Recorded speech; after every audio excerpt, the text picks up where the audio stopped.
ہم یہ تو کہتے رہتے ہیں کہ پاکستان کے پاس ایک بہت بڑی پوٹینشل ہے اور وہ پوٹینشل یوتھ کی شکل میں ہے۔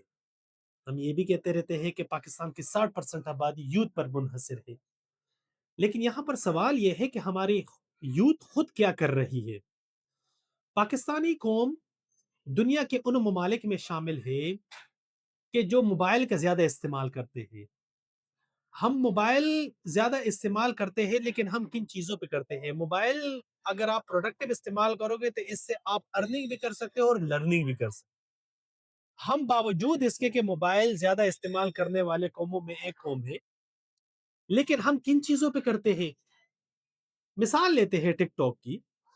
ٹک ٹاک پہ ویوز دیکھ لیں، فالوورز دیکھ لیں، تو آپ کو ان چینلز کے زیادہ نظر آئیں گے جو بندہ اس کا کنٹینٹ کچھ بھی نہیں ہوتا، صرف وہ ایک سائڈ سے چھلانگ لگا کر دوسری سائڈ پہ چلا جاتا ہے، بال اس کے لمبے ہوتے ہیں، فلٹر بے تحاشا لگائے ہوتے ہیں، تو وہ زبان نکال لیتا ہے، آنکھیں بڑی بڑی کر دیتا ہے، اس طرح کی کوئی نازیبا حرکات ہو جاتی ہے، نہیں بہنا کوئی چیزیں نظر آ جاتی ہے۔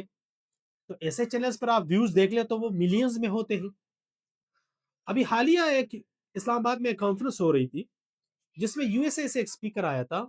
انہوں نے بہت مزے کی بات بتائی۔ انہوں نے کہا تھا کہ پاکستانی جو لوگ ہیں، وہ خود بھی پاکستانی تھا لیکن یو ایس اے میں تھا وہ، تو انہوں نے کہا کہ جو پاکستانی یوتھ ہے اس میں دو قسم کی کیٹیگریز آپ کو ملے گی۔ ایک وہ جو اس طرح کی ویڈیوز بناتا ہے، کبھی زبان اس طرح کر دیا، کبھی وہ کر دیا، کبھی یہ، مطلب ایک ایسا کنٹینٹ جس کا کسی کو کچھ بھی فائدہ نہیں ہے، اور جو بنا رہا ہے اس کو بھی گناہ کے علاوہ کچھ نہیں مل رہا، لیکن وہ بنا رہا ہے پھر بھی یا رہی ہے۔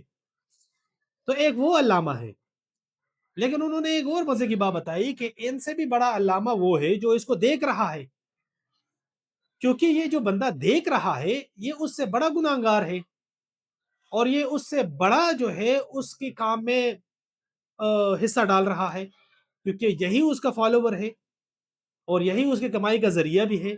تو ہم کن چیزوں پہ زیادہ ٹائم گزار رہے ہیں؟ دیکھیں، آرٹیفیشل انٹیلیجنس کا دور ہے، ویسے بھی ہمارے پاس زیادہ آپشن نہیں بچے۔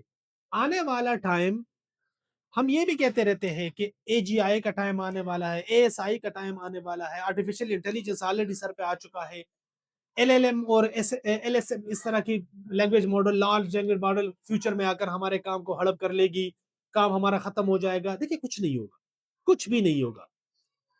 ایک بات ذہن میں رکھ لیں کہ اگر آپ ان فضولیات پہ زیادہ ٹائم گزار لیں گے تو واقعی میں اس طرح کی چیزیں آپ کو ڈرائے گی۔ میں ایک اور ایگزامپل سے آپ کو سمجھاتا ہوں۔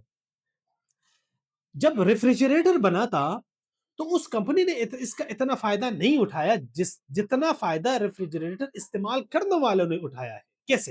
ایگزامپل، جس نے ریفریجریٹر بنایا اس نے تو بنا دیا، لیکن جس نے یوز کیا، ان کمپنیز نے جو اپنے ڈرنکس کو اس میں رکھ کے جگہ جگہ پر اس کو کر رہے ہیں اور ڈسپلے کر رہے ہیں، اس کو سٹور کر رہے ہیں اور وہاں پر بیچ رہے، تو ان کمپنیز نے زیادہ فائدہ اٹھایا ہے، کیونکہ وہ ریفریجریٹر کمپنی نہیں ہے، وہ تو ڈرنکس کی کمپنی تھی۔ تو اس طرح آرٹیفیشل انٹیلیجنس جس نے بنایا ہے، اگر ہم اس کا مؤثر استعمال کر لیں تو استعمال کرنے والوں والا زیادہ فائدہ اٹھا سکتا ہے اس کا۔